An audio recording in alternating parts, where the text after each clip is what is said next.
Hi everyone, welcome. My name is Billy. Today I would like to share with you two outfits featuring a V-neck pussy bow ties in the front and also very billowy bishop sleeves with lapped cuffs. The pattern that I use for the pussy bow blouse portion is generally based on the Free Mood Society's Onella pussy bow blouse, and I previously talked about this pattern in my videos 41, 43, and then I added a skirt to turn this pattern into a blouse dress in my video 44 and 46. And then the last time I used it was in a polka dot blouse that I talked about in my video 63. So as you can see, I have been a fan of this pussy bow style, and it's just so elegant. It really elevates the look of a blouse, and it really is not difficult to make at all. So I'm really glad that I stumbled upon it. One funny commonality between the two outfits today is that the fabrics that I used were both fabrics I was not crazy about. So in a way, they were a little bit of a test garments in the sense I was trying out different construction techniques and patterning. And but I'm really glad both of them turned out so nicely. So it just goes to show that first impression does not last forever, and it's always important to keep an open mind. So the first outfit that I will share with you today is this sort of black and red ensemble made using 2.5 yards of about 56-inch wide rayon challis that I purchased from fabric.com. So here is a close-up look of the print and the texture of this fabric. So you can see it's a very bold poppy print actually, and poppy being really one of my favorite flowers. And this being rayon challis is very smooth. I really like the fact that it has no texture. So this is what it looks like. This ensemble is a combination of a pussy bow blouse plus a separate skirt, and so for the blouse, the bodice is exactly the same as the one that I used in my video 63. And the change that I made for this particular blouse was the sleeves.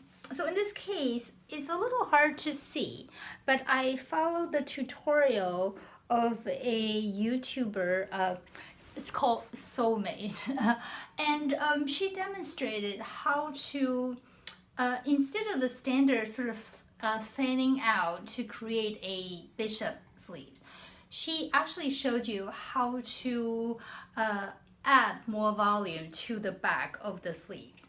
And so in a way, it's not particularly obvious in this case because I didn't go too far out in terms of the puff of the bishop sleeves.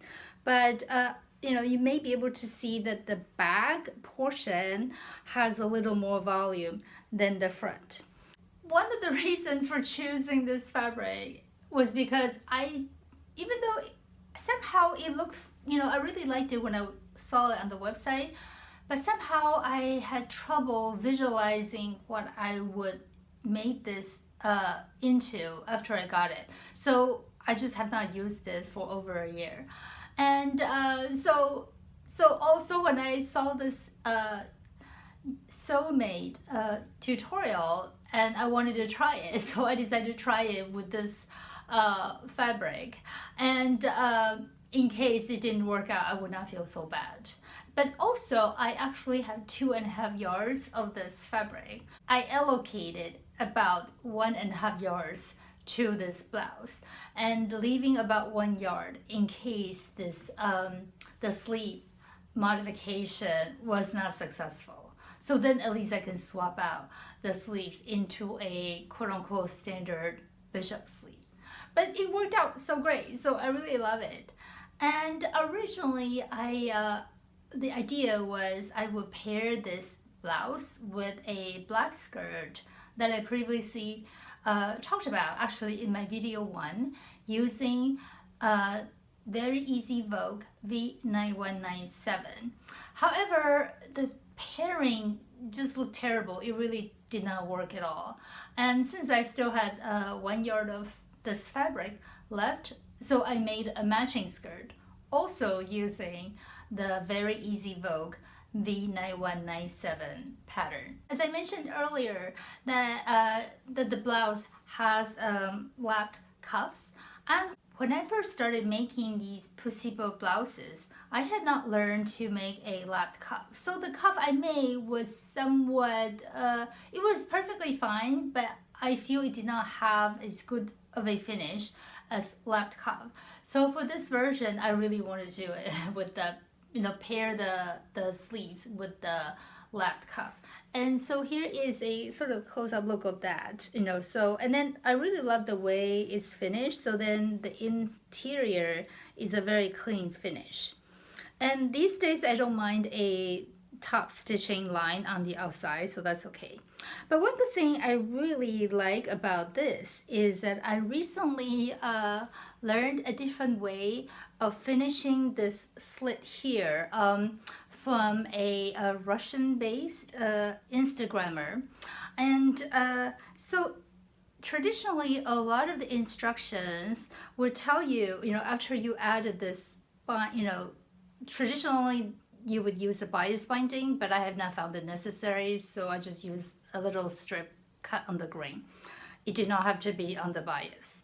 And traditionally they have you sew sort of a little triangle in the back, but I found that that little triangle creates a lot of bulk on the inside. So I had not been a particular fan of that method of finish.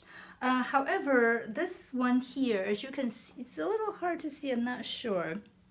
So the idea is that you will fold one side in, which is the side that is over, like here. So in this case, it would be the side with the buttonholes. You will fold it under one time, and then you sew it up to the sort of the tip of that slit.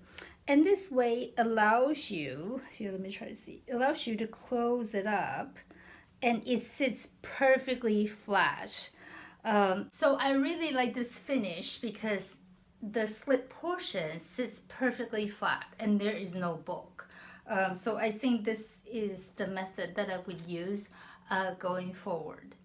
And here is a closer look of the skirt itself. As I mentioned, it's based on the Very Easy Vogue V9197. And that was also the first pattern that I ever used, because that was the pattern given to me when I first took sewing classes at Moods store in New York City's Garment District. Even though I only made it to 2 classes out of 10, but still I learned a lot anyway. So, so this is the skirt itself. So as you can see, it's a simple gathered skirt with a front piece and 2 back pieces with a invisible zipper in the center or in the middle there. And here you go. And in this case, I found the Very Easy Vogue skirt portion to be quite short actually. So in this case, I add 1 inch to the length of the skirt, and also the hem is 1 inch also in this case. And when I was trying it on, because it was already hitting me exactly at my waist, so I did not add a separate waistband in this case. Instead, I simply cut out a strip that is straight, so the waistband itself is not curved in this case. Because the skirt itself, the waist is already curved just from the skirt pattern pieces. So this piece, I also use it in a way very similar to a bias binding method. So I just fold one side, fold it over, and then finish on the inside with slip stitches. And in this case, unlike a bias binding, I do not fold it under again. So in a way, this the top of the skirt here is exactly where the initial skirt pattern pieces are. So, I did not fold it down again. And so this is what it looks like. And for the lining, I also used a quilting cotton that I didn't care for. And so this garment is all made with fabrics that the first impression didn't go so great. But yeah, it works out perfectly fine. So this is a sort of a daisy print quilting cotton that I purchased from Joanne.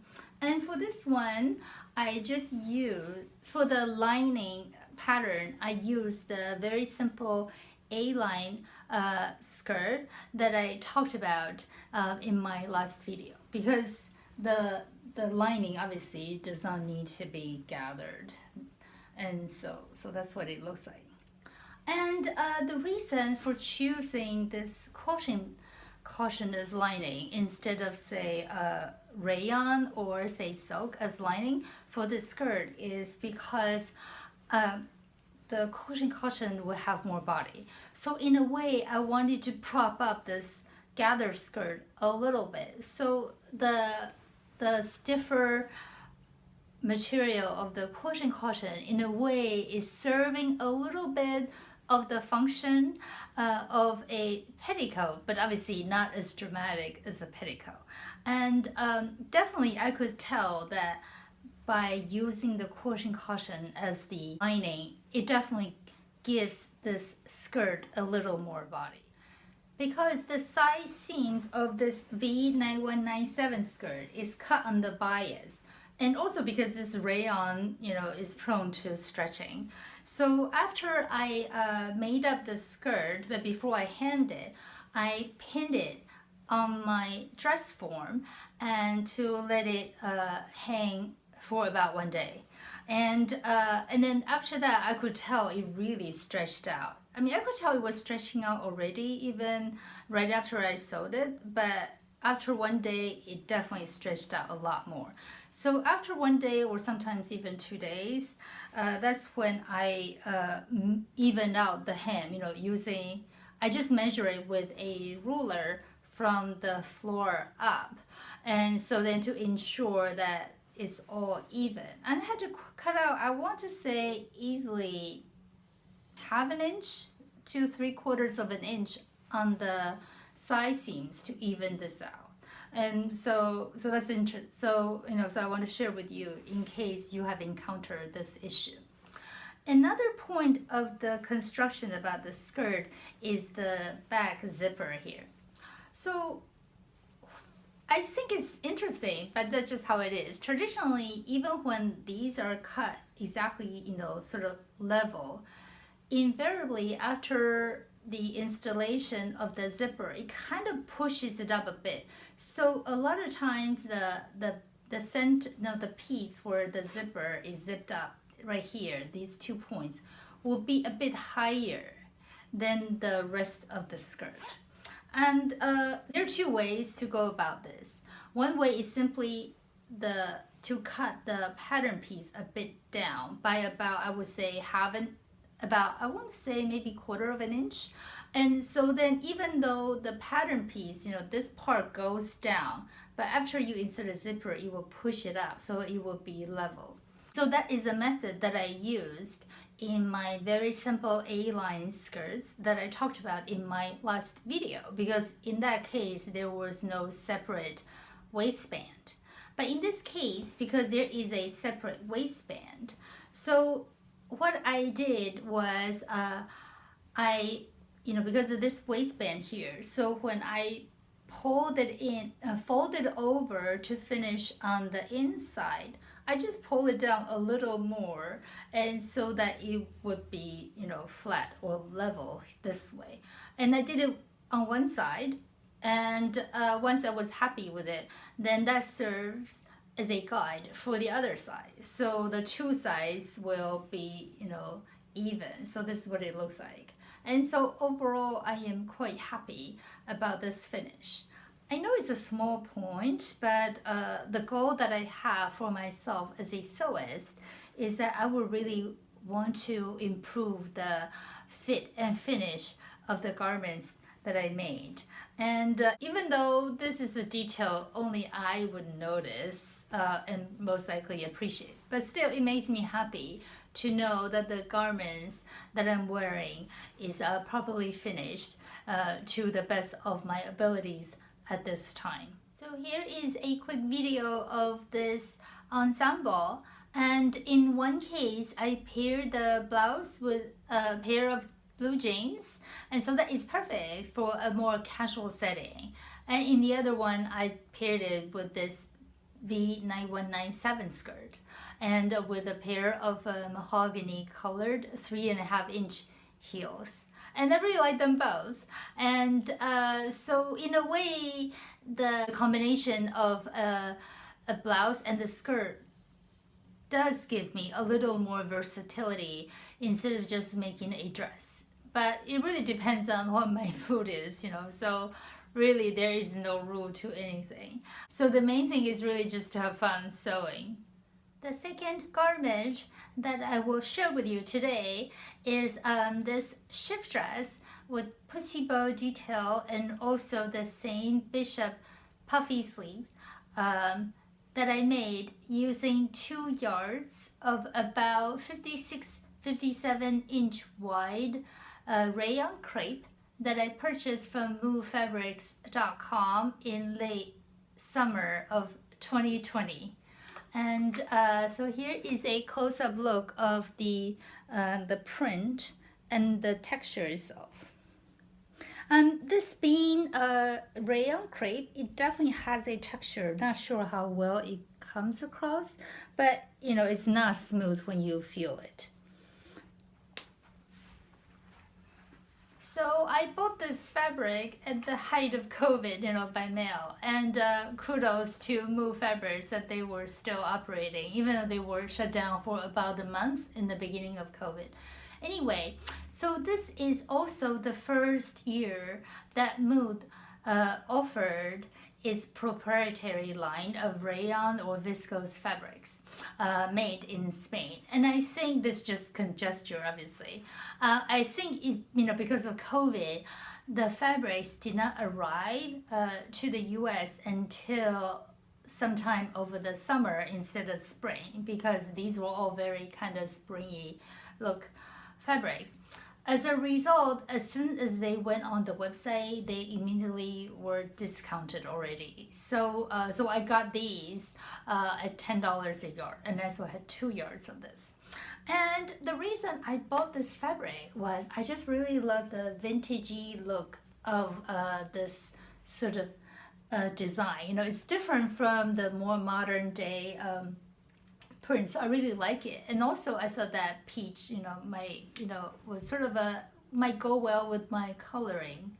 However, after I got it home, or after it arrived really, in the mail, I just was not thrilled with this fabric. It's just somehow, because the weaving is a bit looser, and because it's not yarn dyed, so it just looks a bit cheap. I hate to be unkind, but this fabric definitely looked a bit cheap, and so that's number one. Number two, strangely, this fabric smells like grass-fed beef. It's just like oddest thing. And luckily, since it was made in Spain, so I'm not too concerned about any kind of toxic chemicals used, but still it's just like a little weird. And so I actually cut out this fabric, this dress, before the blouse earlier. But then after I started sewing up the dress, the more I was working on it, the more displeased I was with this fabric. And so I decided to just kind of set it aside and then went ahead and cut out that blouse. However, I was also distracted because I also, as I mentioned, I also was not particularly fond of that black and red poppy print fabric anyway. So then also midway, I kind of also set the other project aside. And even though I had no plan to abandon these projects, I also did not have a definitive sort of plan to finish them. But after my last video, I kind of had nothing in the pipeline for what I wanted to make. I just did not feel particularly inspired to make anything since I am still working from home. And so I decided that, you know what, maybe I would just finish these two, anyway. And after how nicely the black and red poppy print ensemble turned out, I decided, okay, I will finish this anyway. So that is what I did. And about the shape of this dress, because I only have 1 yard of this fabric, so traditionally the ones that I've been using for the pussy bow blouse dresses would not be enough, because in that case I would need about 2.5 yards of this type of wide, 55 inches and above fabric. And since only 2 yards anyway, so I just used the shift dress that is self-drafted. And I first talked about this shift dress in my video 64, and then how, because how I was so happy with how this shift dress turned out, I went on to make a lot more dresses based on the same shift dress pattern. And so I made more and talked more in video 65, 66, 67, 68, and 69. So this is a continuation of that bodice. But in this case, I also cut out the pussy bow piece and the puffy sleeves. And for the puffy sleeves, because I cut out these first before I came across the tutorial by Soulmate. So in this case, the sort of bishop puffy sleeves is a standard one with the even sort of a round hem versus sort of a bit of a curved one. So here is a picture of the pattern pieces showing the difference. The one on your right is the one here used for this peach floral dress. So as you can see, the hem of that pattern piece is fairly even, sort of a bit, curved. And on your left is the one using the tutorial by Soulmate. As you can see, it's a bit of a curved, almost a little bit very gentle S-shaped design. And so that you can see the difference. And also here is a side-by-side comparison of the sleeves when I hang the garments on a hanger. As you can see, the one with more volume in the back kind of tilt up a little more than this one. But it's, even though they look very different on the pattern, but I cannot say I notice really much difference at all once they're made up as garments. But it's so nice to try new things. So that's sort of number one about this particular dress. And number two is I decided to try something different. So in this case, instead of, so this is the pussy bow piece. So in this case, instead of, traditionally I would finish it, all the way down here, and then the bow tie would be tied here. I decided to have the bow tie come out a bit higher. And so in this case, the bow tie came out 2.5 inches after the shoulder seam. And I think that was like just about fine for me. But the next time when I made something similar, I would have the collar or the bow tie piece come out 2 inches after the shoulder seam. Because I think it would wrap up a little bit higher even, but it will give you the option. So this is what it looks like. So the idea for sort of this construction is so that it would give me a little more versatility on how I want to style this pussy bow. So for example, I can tie it up very much higher. So so it will look like this. and in a way, it's so it will give me a higher neckline and a little bit of peekaboo effect. So that is number one. And another option is simply to lower it down, so it will look as if so it will look like this.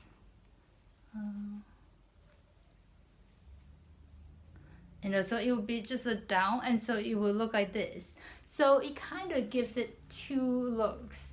One thing about the stress is that I did not line the stress because I wasn't sure, if I even like this stress at all. So I decided not to bother lining it.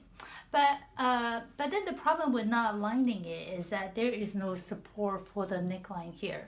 And traditionally, the neckline finish is that this portion will be sandwiched within the pussy bow pattern piece. But in this case, because of the way I did it, so what I did was I simply folded in twice and just top stitched it down. And because this dress is not lined, there is no support at all for this portion. As you can see, this is just, and as a result, I think it kind of gaves a little bit, So I think for future, if I want to make a blouse, which of course would not be lined, I will need to figure out how to reinforce this area a little bit. And so either make the neckline a bit narrower, so to just kind of go this way a little more, or maybe figure out a way to reinforce it so it will sit flat on my chest. But still, it's such a small point, I doubt anybody would really notice. So I'm really glad how this turned out, considering initially how I really just didn't care for this fabric at all, and then really was not particularly motivated to finish this garment. But I'm really glad I finished it, and I'm really liking this this sort of a higher neckline with the little peekaboo effect. But I'm still not sure which one I like better, this higher or the lower one. So do let me know in the comment section below which one you prefer. I will be interested in hearing about your thoughts. So here is a quick video of this peachy floral dress, and I paired the dress with a pair of 3.5-inch heels in mahogany. And overall, I really like it. It really is it really exceeded my expectations. So I am so pleasantly surprised, and just goes to show that life, is so interesting, really, sometimes, with how things work. But in any case, I am very happy, and that I have this beautiful garment that I could share with you. Thank you so much for watching. I hope you have enjoyed today's video. And as we are nearing the end of February and spring is just around the corner, I really feel inspired in my sewing, and so I am really looking forward to more sort of a lighter and flirty type of garments that I will make. And so on that note, I hope you will stay safe, be well, and I hope I will see you soon. Bye bye. He's a bit antsy, that's why I need to hold it on my lap. Right, George? Bye!